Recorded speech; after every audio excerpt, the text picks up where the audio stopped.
ในกาซื้อของมาจากเขาเฮิรนเนี่ยค่ะเนาะมี2 ถุงครับทีนี้อย่างพอในเป็นน้ำยาอาบน้ำค่ะนี่อาบน้ำนะนี่เป็นการกินนี่เป็นน้ำยาซักโครกค่ะนี่จะเป็นการกินไม่รู้นี่ทำเป็นสับเปียกเนาะซักโครก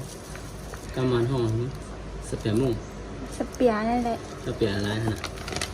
มันจะว่าก้อนมันมาเขาเป็นไต้ใช่ฮะนี่เป็นน้ำยาครับนี่ยาสระผมน้ำยาสระหูค่ะหอมไหมนี่ก็นะนี่ก็เป็นน้ำยาสระหูแล้วก็เป็นครีมนั่นก็สเปียกอาบน้ำนี่เป็นตั้งกิน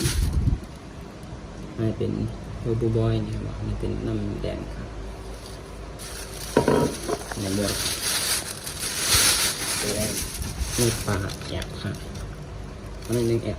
ทั้งหมด1 แอบมันจะมี12 วัตต์นะเพราะว่าซื้อเป็นแพ็คจังไหนเนี่ยอยู่ที่100ก็เหมือนกันนะ115 วัตต์ครับ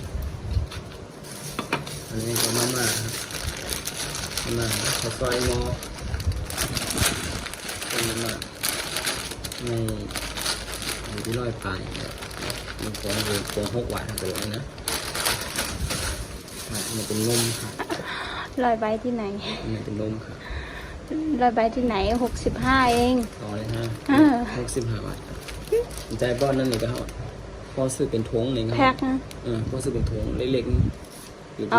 ที่100 ปลายพอซื้อเป็นแพ็คที่ไหนอยู่ที่65 วัตต์ให้เป็นนมค่ะนมในก็1 กล่องตัวกันนะ20 บาท3 วัตต์ประมาณต้องบน60 บาท1 2 3 4ตกเศร้าปลาย1 ขวดเนาะนี่อันนี้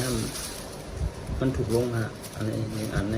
ซื้อ1แถม1 อันนี่เนาะนี่ก็หมดนี่ทำเป็นมีทั้งที่แต่ให้เขาพักค่ะมันเลยพอแล้ว